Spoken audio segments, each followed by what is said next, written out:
Okay, in the last week I spoke about when closed the Pleistocene Ice Age and started the real history. You remember that the first domestication, okay, it's today's supplement, and the first domestication was domestication of fire, and the second domestication of plants and animals. If we are looking at the history of subsistence system, it's maybe simplified to agrarian technology. The first step, hunter-gatherers. And the greatest leap, greatest step, when the human communities, clans and herds, change from hunting-gathering to early phases of agriculture. This was the greatest one. Recently, only 2 communities living on the world which apply the hunting-gathering. The first one, Inuits, Eskimos, in the northern part of Americas, and the other community are Bushmen, or as themselves name, Kungs, living in Kalahari Desert. In the last week I spoke about the peculiarities of early hunting-gathering communities, and I spoke about the differences between the ethnography and anthropology. Anthropology specialized in peculiarity, living together with the community and gathering information in the everyday experiences. Living together. It's very dangerous. It's possible. In the last week I told to you a story. One American anthropologist traveled to Brazil, to the valley of Amazonas. You know? I thought, no. I remember I didn't, because it's a very hard story, because live together with the local herd, and one day offered to him a meat. This community was cannibal. No other option. Have to eat.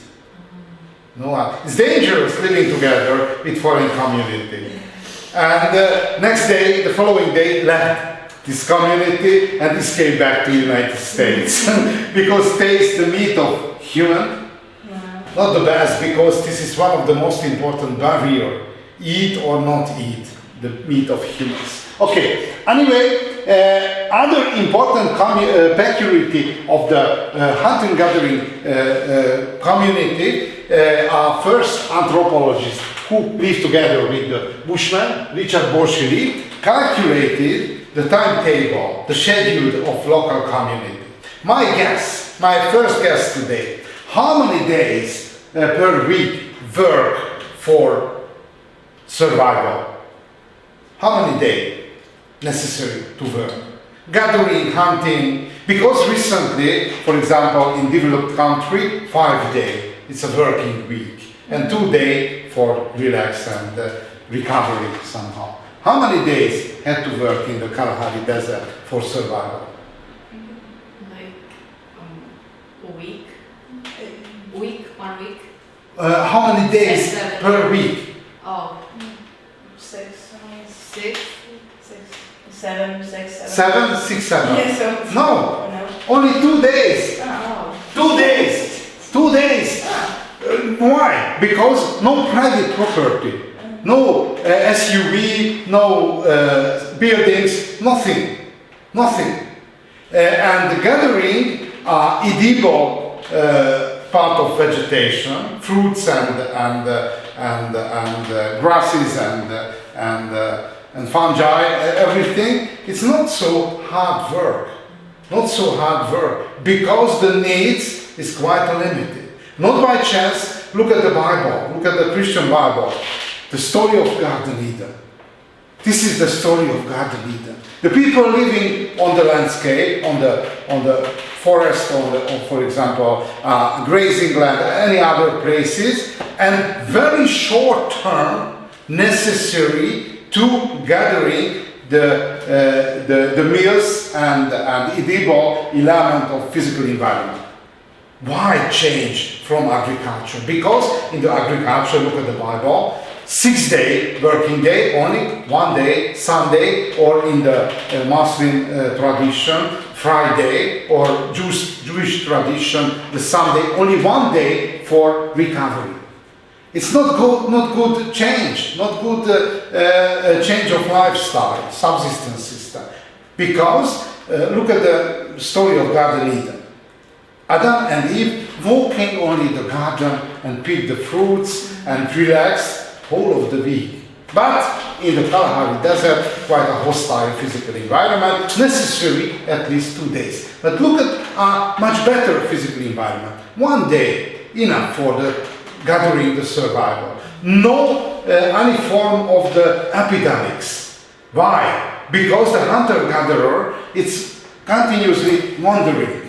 If somebody had for example, infection, a sickness, separate. The vice boy and vice woman try to cure it, but if not function, very easy to isolate the infected person. No epidemics, therefore, in the hunting gathering. Therefore, it was the Eden. It was the Eden compared with the agricultural practice. Why change to agriculture? The solution is a circumscribed area, a closed area. Look at, for example, Egypt. A closed area. It's Sahara Desert, in Syrian Desert, and the tropical forest area. A closed area. A closed area. If one human community close to the limited physical environment, after some level of overpopulation, necessary change the lifestyle. Therefore, agriculture is a change of lifestyle. And which is the advantage of agriculture? Carrying capacity of agriculture 50-fold higher. It's a jump up. One person might live 1 square kilometer, with agriculture 50. It's a nuclear explosion, a demographical sense. It was a nuclear explosion. Look at the typical circumscribed area, Nile valleys or Mesopotamia. It's a circumscribed area. In different parts of the world appeared agriculture and the domestication of plants and animals. Somehow, Indus Valley was a circumscribed area, Deccan and the Himalaya, between the Deccan and Himalaya, a fertile valleys. A little bit same situation in China. 2 great rivers had Yangtze and the Huanghe. It's a great axis of civilization, circumscribed area, closed area. Under pressure of overpopulation, necessary had to change the subsistence system. A little bit same situation happened in central part of Americas and Pacific Ocean and the coastline of the Pacific Ocean. Here appeared the Maya civilization in Central America, and it's Inca civilization, and before Mochica civilization. Okay, if we are looking at the human evolution, very important, call attention 2 ways of evolution. A biological evolution, change the, for example, brain capacity, change the physical form of the human body, and the social evolution. A social evolution means generation by generation step over and get over the information. It's a great start, for example. It's possible, I told you about this story. I spoke about Celtic religion. No? You know something about the Celtic religion? No written version. The Druids, the priests of Celtic religion, learn oral version of each information of mythology and form of the each information. It's named a Druids. It's possible, you know. A Druids was a priest of Celtic religion. And when the last Druid died, expired each of information. Therefore, a great step, invention of the writing, and later the printing and so on. So recently, based to electronical gathering and electronical making of information. Social evolution, gathering and passing of information, gathering and passing technological information, and social organization, generation by generation. Okay, look at the landscape, different landscape on the world. The first typical landscape of human evolution, the mountain area, which its mountain area named above 600 meters. 46% of continental area is mountain or hill countries. Cultivation is much easier because the vegetation are weaker compared with the valleys and the plain area. Lower danger of disease because the temperature is lower, and natural fortification much better because the raw material it's enough around the human settlement for fortification. And very important, symbiosis between peasant and herders. It's possible you know the story of Cain and Abel. It's brothers in the sorry, in the Bible, and Cain killed Abel. Cain killed Abel. Why? Cain was a peasant, Abel a shepherd, and the herd grazing into the Arabian land. Therefore, it's a classical, but the basic reason wasn't grazing in, but offer, how the name, Sacrifice. sorry? Sacrifice or Offer burning sacrifice, and Abel offered burning animals for the God, and Cain burning cereals. And God accepted only sacrifice of Abel. Therefore, it was somehow the function of the priest, because in the Old Testament, God communicates directly with the prophets. Online is mentioned in the modern time. God directly, but very interesting, it's possible, at the beginning of this course I spoke about, if we are looking according to rules of psychology, it's named mental sickness. If somebody, there is a voice in the brain, and this is a mental problem of the mental health. But if we are looking according to how the name is a perspective point of view of religion, it's a prophet who directly able to communicate with the God. Okay, but symbiosis with the peasant and herders. Look at the other typical landscape: a river, lake, and seaside. Why so important? Because the water, in the fresh water for drinking, raw material for the human community, source of food. Look at the fishing. Travel and trade, it's very important. Not by chance, early civilization named, seaborne, not seaborne. It's hydraulic society, sorry, with Vogel, Australian historian named hydraulic civilization. Why? Because the water regulation, this was the common problem we had to solve a local community, for example, irrigation and digging channels and so on and so on. And Meshenev, a Russian historian, separated a different civilization, a river-based civilization like Egypt, a seaborne civilization like a Roman Empire or Greek civilization, and ocean-oriented civilization. This is the British civilization, the British Empire. Okay, and the last one, a steppe and savanna area. 35% of continental area savanna, and in this area appeared the nomadism. The great history of Eurasia played a crucial role in nomadism. Two poles of nomadism, China, a Chinese empire, and the European, for example, Roman Empire, and later the medieval European civilization. And between these poles, it was a corridor of nomadic people. Very simple civilization, but very efficient, very high militarized civilization. Look at, for example, the Mongolian Empire, which was the largest empire whole of the human history. And the last one, a forest civilization. a forest civilization, and the Celtic, German, and Slavic people lived in forest area. And not by chance, there is some fingerprints of forest civilization. And for example, a famous and preferred beverage is a beer for the forest civilization.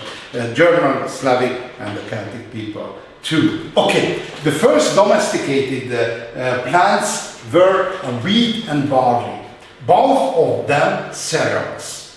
Which was the reason of domestication of these wheat and barley? Wheat and barley is a part of natural vegetation of Near East. Therefore, it's offered. And you know that in evolution there is a very important mechanism of evolution, a random mutation. A random mutation. Random, it's a maybe appear a lot of different mutation in one species. For example, look at the first wheat. And which kind of the mutation? Which is a normal wheat. A normal wheat on the ripening area, the pike of wheat is open. Why? Because the seeds is falling down, and this is guaranteed for survival of plants. But in consequence of random mutation, some types, some subspecies of wheat, even the ripening period left closed. It's a suicide plants. Why? Because it's not able to open, but the human select. Therefore, in the biological backpack of human, there are plants which were suicide, not able to recover without human activity. The advantage is cutting down, bringing to granary, and didn't lose so much seeds. Therefore, the human selected the suicide kind of the subspecies. Therefore, if we are looking at the plants on the biological backpack of humankind, not able to survive without human activities. This was the reason of selection. Reason of selection. Okay, wheat and barley. And the other one, the first domesticated animal, sorry, it's not a sheep, because it's not a vessel, it's floating, it was a mistyping, sheep and goat. My guess, why selected sheep and goat? Which is the reason? Which was the reason? Why not a horse and the camel and the cattle? Why sheep and the goat? The sheep, you can use their... Yeah, but in the shepherd and the peasant community used each element, even the bones. Therefore, in the camel, the cattle, the horses, it's consume each element of animal. It's very useful because it's possible to make cloth. And you saw that the population number increased, therefore necessary making the camp and the clothes and so on. So okay, but it's possible to make cloth from the skin of other animals. Which the crucial reason? Why selected? Why didn't selected the cattle? And preferred sheep and the goat. Did you live together with animals? Any kind of animals? No. Not. It's not dog and the cats, because it's a pet only. No, I live together. And it's a small animals, not so dangerous. For example, working with horses and working with cattle is dangerous. For example, a horn of a cattle on the household of my parents, for example, cut my face, because it's a dangerous animal. It's more 100 kilograms and very high dynamics and so on. So, but look at the sheep. It's on the for example, 40 or 50 centimeter high. It's not dangerous anymore. A goat a little bit more because the horn is very hard and very dangerous, but very small animal, first reason, small, not so dangerous. The second one, a herd instinct. It's a wandering together. And normal situation, there is a alpha buck who lead the herd, but it's killed by shepherd, and he became the alpha buck who followed by the herd. It's much easier, for example, manipulate these animals. Smaller, and the herd instinct get together with these animals. Okay.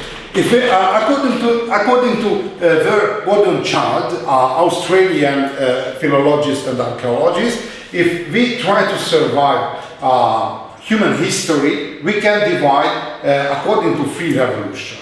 Agricultural revolution, we are over, we surveyed. The second one, urban revolution, and the last one, industrial revolution.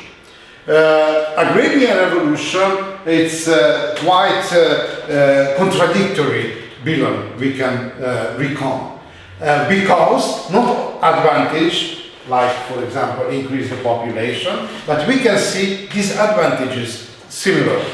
Diets became more monotonous. Why? Because on the time, you remember the hunting gathering, walking on the forest and picking a lot of different plants and hunting for animals. Therefore, the diets of early agrarian civilization became a cereal-based diet. In consequence of sedentary life, because these communities settled down in villages and later in cities, increased the susceptibility to disease.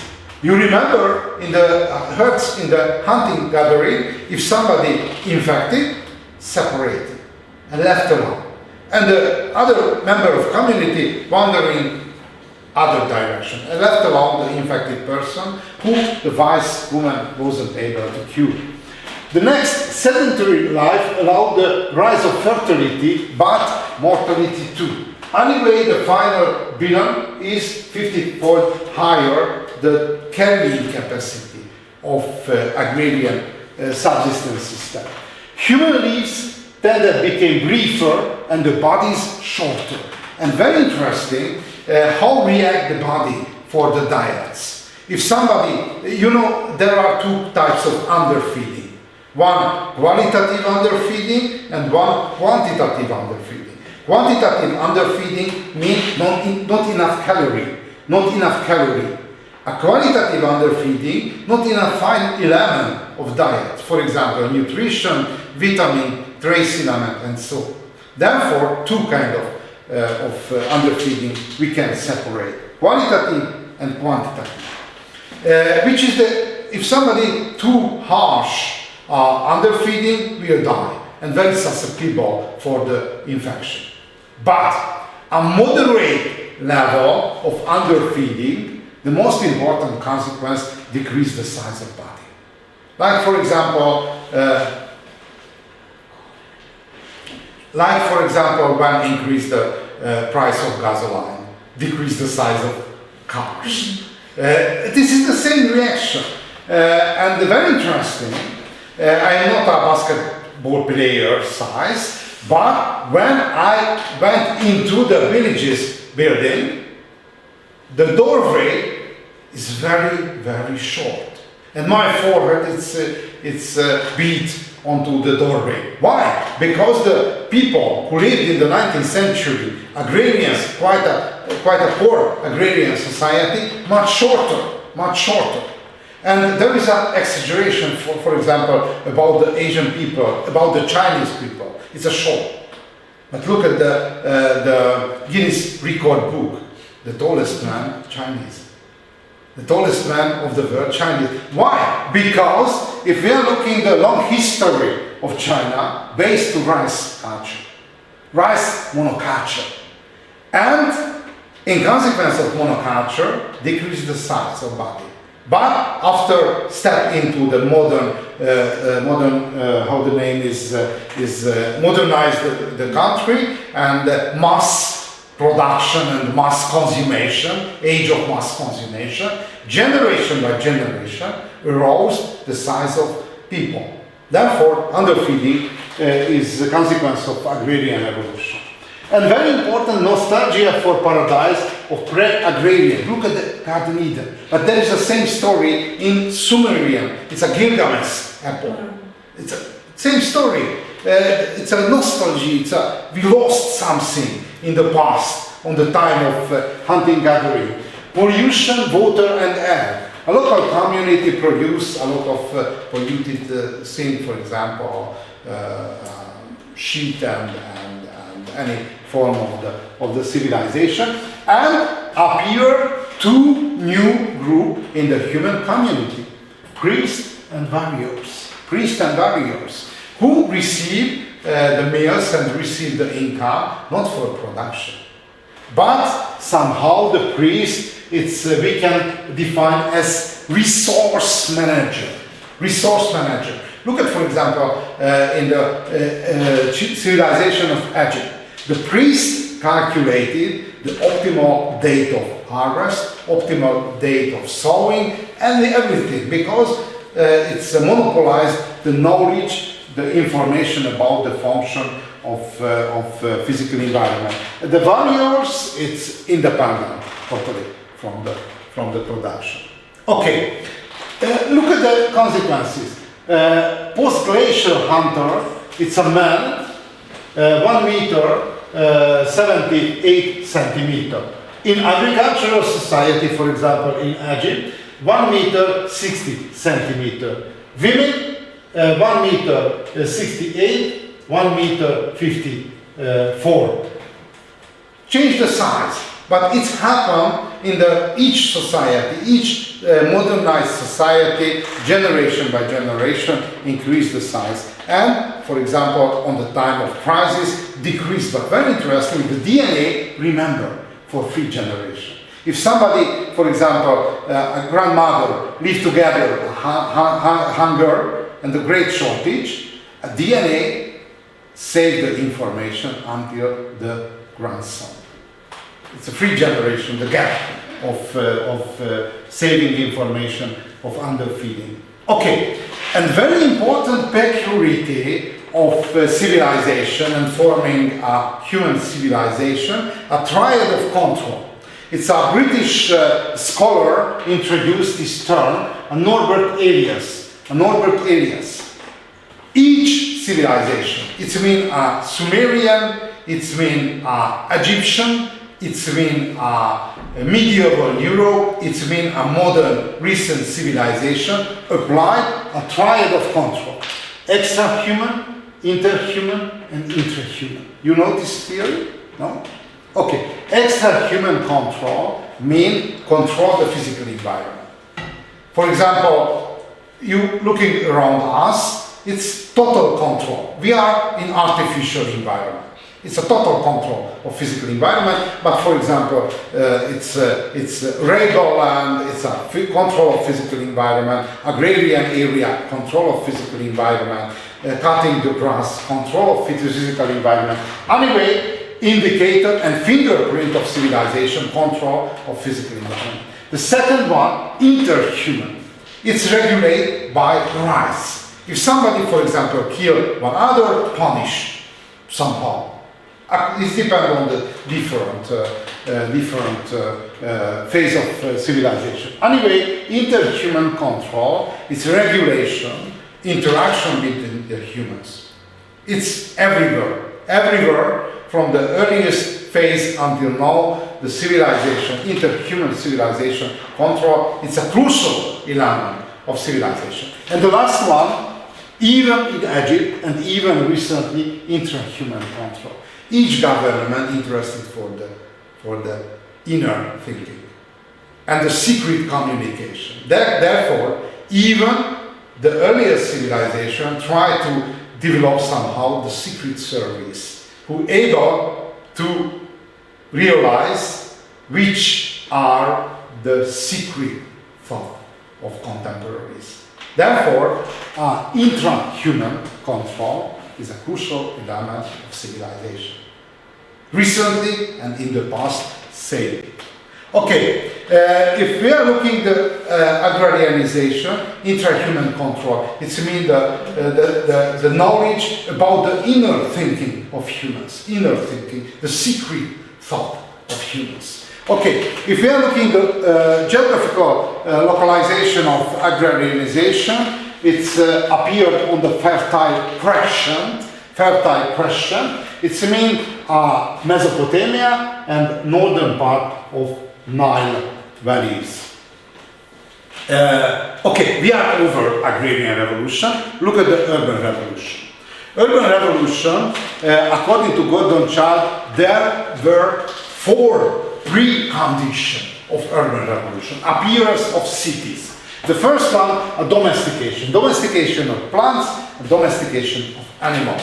Why so important? Because organizing high concentration of human community not able, finance not able to breed without great agrarian surplus. The second one, simple tools for energy conversion, wheel and the sail, for sailing on the water, for example, making coaches and application of drought power of animal, camels and the horses, and the solar calendar, because organizing the agrarian works, and the metalworking. It's a crucial, metalworking, because efficient tools not able made from rocks, but much better. Therefore, the age of civilization divide according to different metals. Copper age, bronze age, and we are living generally on the iron age. Okay, the first city, there are a lot of candidates to the position of the first city. For example, there are Katalhük in Anatolia, but Jericho, it's other candidate for the first city, but very interesting. Jericho a little bit more interesting. Why? Because there is a description about Jericho in the Bible. About Katalhük, we have not written sources, written documentary sources. Look at Jericho. Jericho located between the Dead Sea and between the Jordan River somehow. And basically not agrarian city, but specialized to the trade. In Jericho lived 3,000 inhabitants. 3,000 inhabitants. It's a quite high concentration of human population, because in the villages lived only 40 or 50 people. Therefore, 3,000 is a great village. It's a great village. Very important to define what means the city, how we can separate any other form of human settlement. History, there is in the definition logic a protocol. Did you visit it in a hospital? If you go to a hospital, there is a protocol. For example, blood pressure and blood test, and for example, some elementary for example, biological test of body. Because very important to clarify which is the basic problem and which are the sensibility for different pills and remedies. This is the same logic in the definition of history. There is three steps, three phases. The first, look at the contemporaries. How judge the contemporaries? Which is the city? The second phase, the other disciplines, other scholars, what spoke about the cities, and finally the history and the history.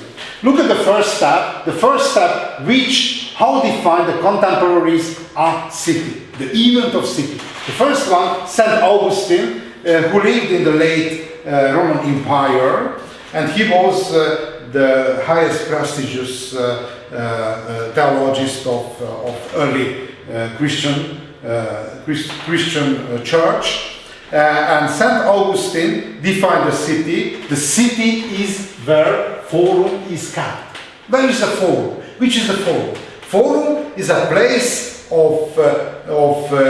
city, insurrection, a city, a community. It's going together and judge the affairs of local communities. It's a political community, basically. The forum means a political community. The first meaning. The forum, political unit. City is a political unit. The second one, a forum, is a market. It's a market. For example, you know the term of Sunday's market. Each Sunday there is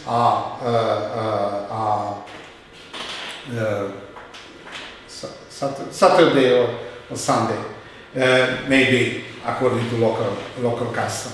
It's a market. It's a economic center.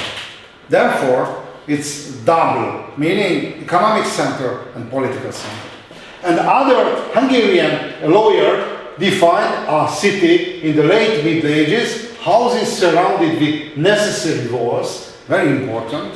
Around the city there are walls, which save from any enemies and assault and any invasion, are surrounded with walls, and on top, honest living there is privileged. It's different legal status compared with the other settlement, villages and farms and any others. Therefore, if we are using the contemporaries' opinion, a city is a political and economic center which covered and circumscribed with walls, and there is a privileged status. This is the city according to historical evidences. Okay, look at opinion of fellow discipline of history, geography. Geographers define the city as settlement one taking advantage of positional energy the most intensively. Which positional energy? Look at, for example, Szeged. Szeged, it's located on the coast of Tisza River, but it's one physical energy. Because the Tisza is a second largest river of Carpathian Basin in Hungary, and it's for navigation and trade and any other, and fishing. Moreover, I call your attention, Szeged, not only river of, it's a city of one river, but two. Somebody know which is the other river? Maros. It's very important, because Maros came from Transylvania, more 100 kilometers far.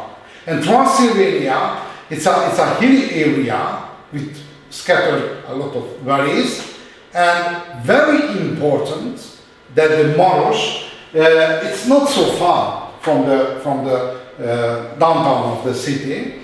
It's necessary to walk only 20 minutes or 30 minutes toward other side of the river. And the Maros River is flowing into the city. Why so important? Because Transylvania was the most important center of salt mining. Recently, salt is a very cheap material in the shop. It's very, very cheap. But in the Middle Ages, it's very high, the price. If we are looking, for example, the budget of medieval Hungarian kingdom, it was 300,000 ducats, gold ducats, 80,000 came from salt trade. Therefore, it was a little bit less than 1/3 of Hungarian budget. And Szeged was a distribution center of salt trade. Therefore, a physical energy, a location, a positional energy. Okay, this is the first one. And moreover, this was a passing place, one to other coast of the river.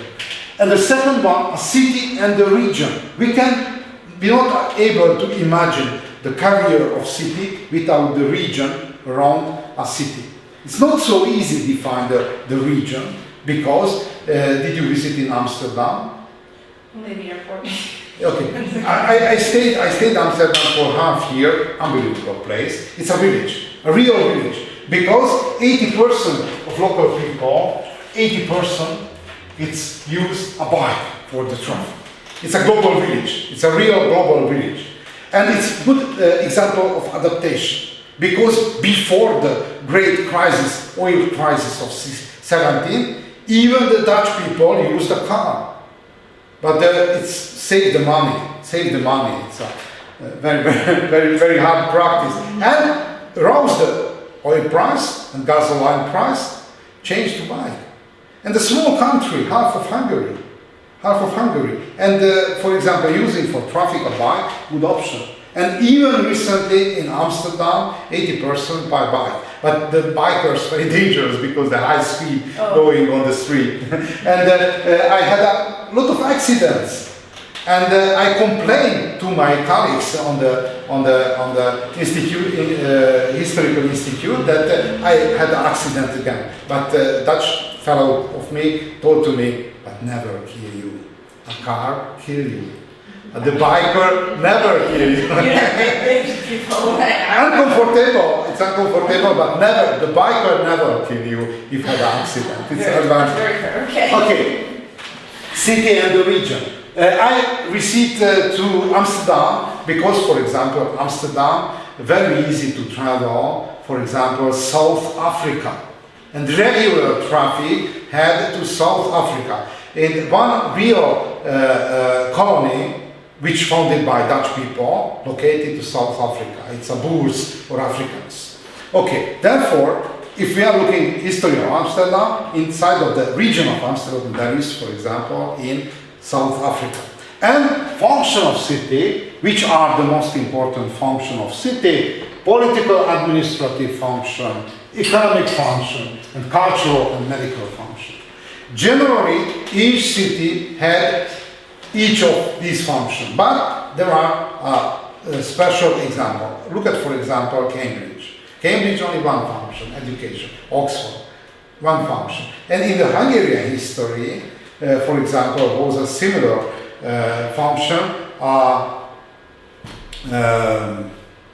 Sarospatak. You know, Sarospatak. Located northeastern part of Hungary, it was a school, very famous Reformed Church school.